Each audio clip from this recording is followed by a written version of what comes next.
Mechanic भाइयों, ये है brand new Honda SP 125 BS6। अगर देखें, मैं इस नई गाड़ी का जो ECM ओपन कर रखा हूँ। अब नई गाड़ी का ECM ओपन करने की क्या ऐसी आवश्यकता पड़ गई, इसके बारे में तो आपको अच्छी तरह से पता होगा कि होंडा की 75% गाड़ियों में आपने देखा रहेगा कि सिर्फ 6 महीने से 1 साल के अंदर आपकी गाड़ी का ECM ख़राब हो जाता है। तो आज की इस वीडियो में, यानी एक सिंगल वीडियो में, आपको ECM को लेकर इतनी सारी इन्फॉर्मेशन शेयर करने वाले हैं। पहला तो ये आपको बताएंगे कि अगर इसका पार्ट नंबर देखें, BS6 की है, 2022 की मैन्युफैक्चरिंग की गई है, साइड स्टैंड सेंसर लगा हुआ है।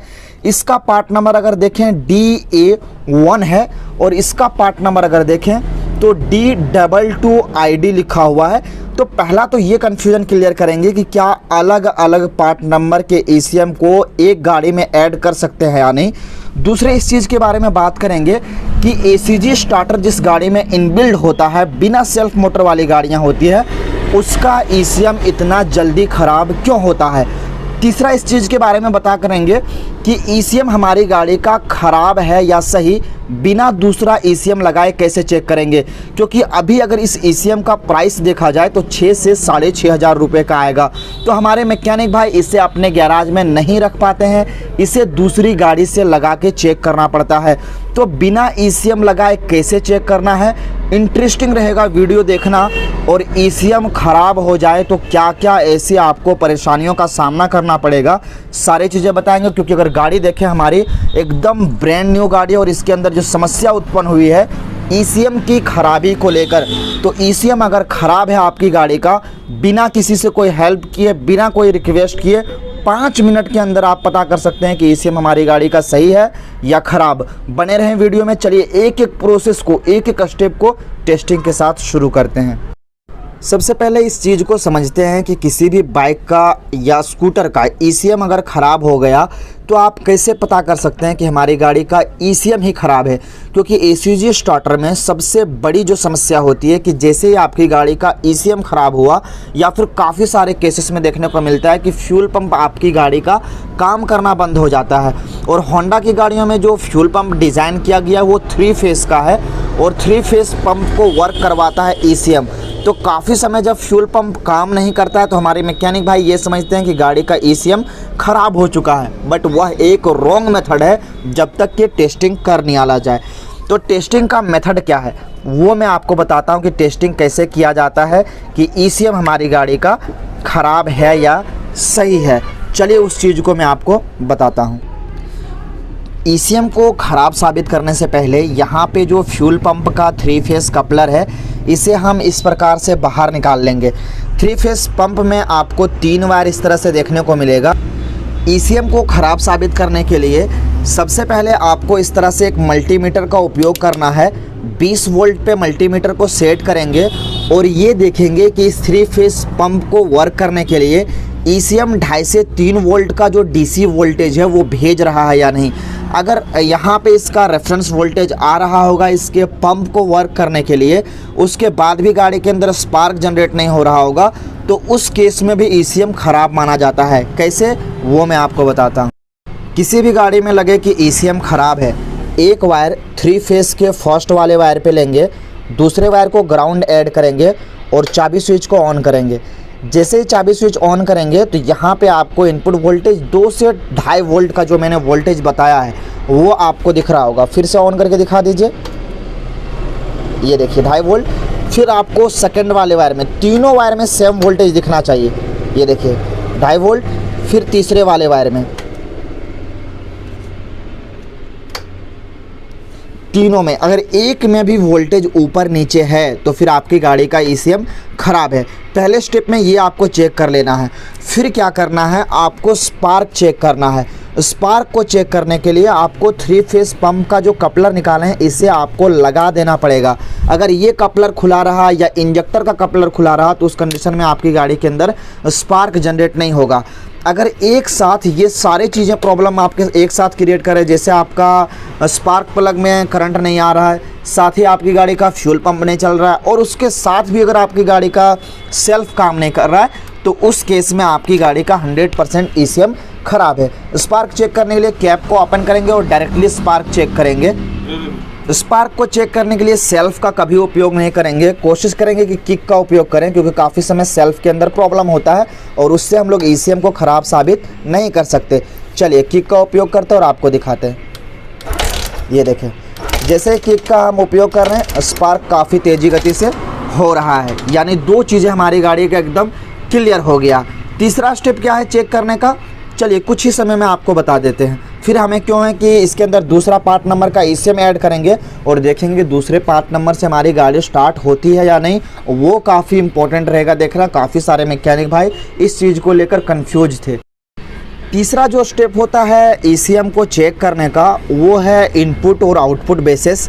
कैसे, जैसे इन तीनों कपलर को ओपन करके इससे हम ECM को डिस्कनेक्ट कर देंगे। इस तरह से इसके हम फर्स्ट कपलर को निकाल लेंगे। उससे पहले यहाँ पे जो एक क्लिप लगा है, इसे इस तरह से बाहर खींचेंगे तो ये निकल आएगा। ये फर्स्ट निकल गया। नॉर्मली स्क्रू ड्राइवर की मदद से इसे हम बाहर की ओर खींचेंगे, ये भी आसानी से निकल गया। देखें एकदम इजीली निकल आता है। और यहाँ पे जो थर्ड नंबर का कपलर है, इसे भी निकालेंगे। फर्स्ट टाइम है, कंपनी फिटेड है, तो थोड़ा सा टाइट जाएगा। एकदम नहीं घबराएं कि कुछ टूट जाएगा या कुछ हो जाएगा, कुछ नहीं होता है। ये आसानी से निकल गया। अब इसके ऊपर का जो कपलर के अंदर कवर दिया हुआ है, ये इस चीज़ को अगर आपको चेक करने का स्टेप पता चल गया तो फिर इससे आप हज़ारों का ECM बचा सकते हैं। इसे चेक करने के लिए हमें ये ऊपर का डस्ट कवर निकालेंगे और उसके बाद इसमें जो कलर कोड है, जिसमें ECM को वर्क करने के लिए चाबी स्विच ऑन करने के बाद 12 वोल्ट का इनपुट है, उस चीज़ को चेक करना है। ये चीज़ पहले चेक करना पड़ेगा कि ECM को वर्क करने के लिए इनपुट 12 वोल्ट का सप्लाई आ रहा है या नहीं। मल्टीमीटर को 20 वोल्ट पे सेट करके ये जो रेड कलर का प्रोब है मल्टीमीटर का पॉजिटिव, उसे यहाँ पे ECM के 4th नंबर पिन जो है, कलर कोड रहेगा ब्लैक प्लस वाइट कलर का। इसमें आपको 44 ऐसे वायर देखने को मिलेंगे। एकदम कंफ्यूज नहीं होना है। आपको रेड प्लस ब्लू देखने को मिलेगा, रेड प्लस वाइट देखने को मिलेगा, रेड प्लस ब्लैक देखने को मिलेगा। बट जो इनपुट सप्लाई आएगा वो वाइट प्लस ब्लैक कलर का आएगा। इसे आप ग्राउंड हरगिज ना समझें, इसके अंदर ग्राउंड ग्रीन कलर वाले वायर में है। तो 4th नंबर पिन पे ऐड करेंगे 1 2 3 4। यहाँ पे मैंने एक वायर ऐड कर दिया और दूसरा ग्राउंड प्रोवाइड करेंगे। देखें वोल्टेज नहीं है, क्यों? क्योंकि चाबी स्विच मैंने ऑन नहीं किया है। जैसे ही चाबी स्विच ऑन करेंगे यहाँ पे 12 वोल्ट सप्लाई आना चाहिए। देखें जैसे मैंने चाबी स्विच ऑन किया, 12 वोल्ट इनपुट आना शुरू हो गया। अगर यहाँ पे इनपुट सप्लाई ना मिले ECM को वर्क करने के लिए, तो फिर आपको फ्यूज चेक करना पड़ेगा और रिले चेक करना पड़ेगा। उसे बताने से पहले ECM का आउटपुट चेक कर लेना बहुत ज़रूरी है। इनपुट आपने समझ लिया, ब्लैक प्लस वाइट वाले वायर में ECM को काम करने के लिए 12 वोल्ट का इनपुट सप्लाई आता है। अब ECM काम कर रहा है या नहीं, इस चीज़ को चेक करने के लिए ECM के इस सिंगल कपलर को हम यहाँ से लगा देंगे और डायरेक्टली यहाँ पे जो इसका EOT सेंसर है, यानी इंजन ऑयल टेम्परेचर सेंसर, इसमें हमें चेक करना पड़ेगा कि ECM काम कर रहा है तो ये अपना रेफरेंस वोल्टेज इस सेंसर को वर्क करने के लिए भेज रहा है कि नहीं। इसको चेक करना काफ़ी आसान है और यही सिर्फ 2 मेथड से ही आप पता कर सकते हैं कि हमारी गाड़ी का ECM ख़राब है या नहीं। तो इसके लिए क्या करेंगे, एक वायर हम यहाँ पे इसके जो रेफरेंस वोल्टेज का इसके अंदर ले लेंगे और दूसरा को ग्राउंड ऐड करेंगे। उससे पहले चाबी स्विच को ऑन कर देंगे। ऑन कर दिए चाबी स्विच को। अब चलिए मैं इसका रेफरेंस वोल्टेज देख लेता हूँ कि ECM काम कर रहा है या नहीं। ये देखें, अभी इसके ECM को लगाने के बाद 12 वोल्ट का ECM वर्किंग के लिए वोल्टेज भेज रहा था। लाइव प्रूफ के लिए मैंने ECM को ओपन कर चुका है और जैसे ही ओपन करेंगे अब इसका हम इनपुट वोल्टेज चेक करेंगे ग्राउंड ऐड करके, एक भी ज़रा सा वोल्ट नहीं। और प्रूफ शेयर करने के लिए हम चाबी स्विच को ऑन रखें, इसको शेयर करने के लिए हॉर्न बजाएंगे। चलिए हॉर्न बजाइए। देखिए इससे पता चल रहा है कि हमारी गाड़ी का हॉर्न बज रहा है और हमारी गाड़ी का चाबी स्विच ऑन है। उसके बाद भी वोल्टेज नहीं आ रहा है। क्यों नहीं आ रहा है? क्योंकि मैंने ECM को ओपन कर रखा है। ये आप ज़रूर चेक कर लें कि ECM ख़राब रहेगा तो आउटपुट 0 वोल्ट जाएगा। चलिए एक आध और सेंसर में मैं आपको आउटपुट और दिखा देता हूँ कि ECM का आउटपुट कहाँ कहाँ पे जाता है। वैसे तो ECM बहुत सारे जगह पे रेफरेंस वोल्टेज भेजता है, लेकिन चेक हमें सिर्फ 2 से 3 ऐसे जगहों पे है। एक यहाँ पे इसका लगा होता है sensor unit, IAT sensor, map sensor और TP सेंसर इसी के अंदर इंक्लूडेड है। तो ये हमें चेक कर लेना काफ़ी ज़रूरी है कि ECM यहाँ तक रेफरेंस वोल्टेज भेज रहा है कि नहीं। सेम वही स्टेप यूज करेंगे, 12 वोल्ट पे चेक करेंगे इसको और चाबी स्विच को ऑन रखेंगे। इस सेंसर यूनिट वाले वायर में से किसी के अंदर भी आप वोल्टेज चेक कर सकते हैं। फर्स्ट नंबर पे भी लगाएंगे, वोल्टेज देखने को मिलेगा क्योंकि ECM हमारी गाड़ी का सही है। थोड़ा सा डायरेक्शन चेंज करके भी मैं दिखा दूँ, ये देखें 12 वोल्ट। थर्ड पे भी लगाएंगे 12 वोल्ट, सबके अंदर यानी ECM जो वर्किंग के लिए वोल्टेज भेज रहा है। तो किसी के अंदर भी चेक करें, सबके अंदर आपको वोल्टेज देखने को मिलेगा। अब सबसे बड़ी कन्फ्यूजन ये हो जाता है कि हो सके कभी ECM को अगर वर्किंग के लिए वोल्टेज ना मिले तो उस समय क्या चेक करेंगे। तो उस समय आप यहाँ पे लगा जो फ्यूज है ये आप ज़रूर से ज़रूर चेक करें। ये सारी चीज़ें आपको क्लियर पता चल गया होगा कि ECM का इनपुट आउटपुट कैसे चेक करना चाहिए, इनपुट कहाँ से वोल्टेज लेता है, कौन से कलर में लेता है और आउटपुट कहाँ कहाँ पे भेजता है। अब सबसे इंटरेस्टिंग ये देखना रहेगा कि क्या दूसरे पार्ट नंबर का ECM अपनी गाड़ी के अंदर लगाएंगे तो गाड़ी स्टार्ट होगी या नहीं। देखें इसका पार्ट नंबर काफ़ी अलग है, ये भी SP का है, ये भी SP का है, बट अभी इसका ये पार्ट नंबर फॉल्टी ECM को हटा के अलग पार्ट नंबर का ऐड करते हैं और बिना कोई क्लिक बेट आपको लाइव प्रूफ दिखाएंगे अभी आपके सामने ही कि हमारी गाड़ी स्टार्ट होगी या नहीं, थ्रोटल रिस्पॉन्स सही देखने को मिलेगा या नहीं। तो चलिए मैं ये ECM इसके अंदर लगा देता हूँ और अभी आपको चाबी स्विच ऑन करने के बाद दिखाता हूँ कि पंप हमारी गाड़ी का चलेगा या नहीं चलेगा। ये सारी चीज़ें मैंने ऐड कर दिया। चलिए चाबी स्विच में ऑन करता हूँ। कोई भी ECM लगाने से पहला जो काम होता है वो ये कि ECM लगाने के बाद फ्यूल पंप काम कर रहा है या नहीं। चाबी स्विच ऑन कीजिए, परफेक्ट है, फ्यूल पंप काम कर रहा है। एक बार फिर से चाबी स्विच को ऑफ करके ऑन किया जाए, पंप हमारी गाड़ी का चल रहा है। अब ये देख लेना ज़रूरी है कि हमारी गाड़ी स्टार्ट होगी या नहीं। अभी भी देखें मीटर में कोई चेकलाइट नहीं, यानी एकदम परफेक्ट तरीके से काम कर रहा है। चेकलाइट भी आया, चला गया, कोई भी सेंसर की खराबी नहीं। अब स्टार्ट करते हैं।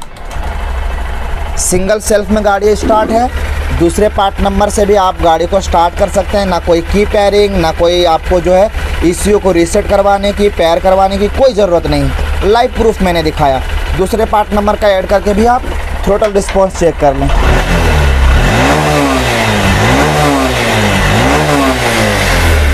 परफेक्ट है, कोई भी समस्या नहीं, हीट भी जनरेट नहीं हो रहा है। बट एक चीज़ मैं आपको बताने की कोशिश करूं कि जब भी आप लगाएं कोशिश करें सेम पार्ट नंबर का ऐड करें, क्योंकि ये हो सकता है कि हमारी गाड़ी का ECM कुछ समय के लिए अच्छी परफॉर्मेंस जो है दे, कुछ समय के बाद ये हीट होना शुरू हो जाए, कुछ समय के बाद ये ख़राब होना शुरू हो जाए।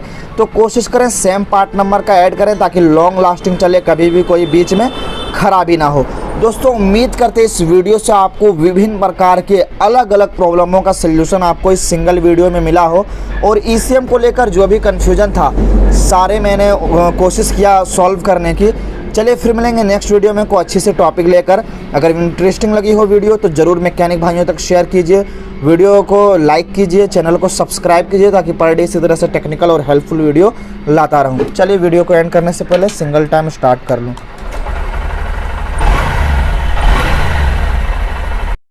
क्या समझे, वीडियो ख़त्म हो चुका है। वीडियो ख़त्म नहीं हुआ जब तक कि आप इस चीज़ को जान ना लें कि नया ECM इतनी जल्दी ख़राब क्यों हो जाता है।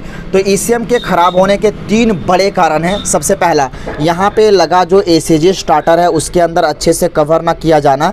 इससे क्या होता है कि बारिश का पानी या ऑफ रोडिंग करते समय यहाँ से पानी इसके ACG कंट्रोलर में जाता है और उसके अंदर शॉर्ट सर्किट उत्पन्न होने से एक्स्ट्रा चार्जिंग प्रोवाइड कर देता है, या उसके अंदर जो इलेक्ट्रॉनिक इक्विपमेंट होते हैं वो शॉर्ट करना शुरू हो जाता है, तार वगैरह आपस में शॉर्ट करता है, जिसकी वजह से ECM के ऊपर ज़्यादा लोड पड़ता है और ये ख़राब हो जाता है। दूसरा कारण ये होता है कि फ्यूल पंप इसके नीचे बॉडी में टाइट किया गया है और इसके अंदर अगर बारिश का पानी गया या फिर थोड़ी सी वॉशिंग आपने कर दी तो इसके शॉर्ट सर्किट होने से इसका ईसीएम ख़राब हो जाता है। तीसरा और सबसे ज़्यादा बड़ा जो कारण है, यह एक एसीजी स्टार्टर प्लस ईसीएम इसके अंदर इंक्लूडेड किया गया है। तो इसका जो काम है सारे सेंसर्स को वर्क करवाना, एक्चुएटर्स को वर्क करवाना, फ्यूल पंप को चलवाना, बैटरी चार्ज करना और सेल्फ का वर्क करवाना, यानी जितनी सारी चीज़ों का लोड है वो ईसीएम के ऊपर पड़ता है। जिसकी वजह से क्या होता है कि ज़्यादा लोड पड़ने की वजह से, ज़्यादा प्रेशर पड़ने की वजह से कहीं भी शॉर्ट हुआ, वायरिंग में शॉर्ट हुआ, फ्यूज में शॉर्ट हुआ, एसीजी में शॉर्ट हुआ, चार्जिंग में शॉर्ट हुआ, बैटरी में शॉर्ट हुआ, सेल्फ में शॉर्ट हुआ, कहीं पे भी कोई शॉर्ट हुआ, सारा लोड इसके ऊपर पड़ता है। अगर इस चीज़ को बचाया जाता तो इसका अगर ईसीयू अलग किया जाता, एसीजी स्टार्टर अलग किया जाता, सेल्फ रिले अलग किया जाता, इससे ईसीएम के ख़राब होने के चांसेस काफ़ी कम हो जाते। जिसकी वजह से ईसीएम ख़राब होता है, ये 3 मुख्य और बड़े कारण हैं।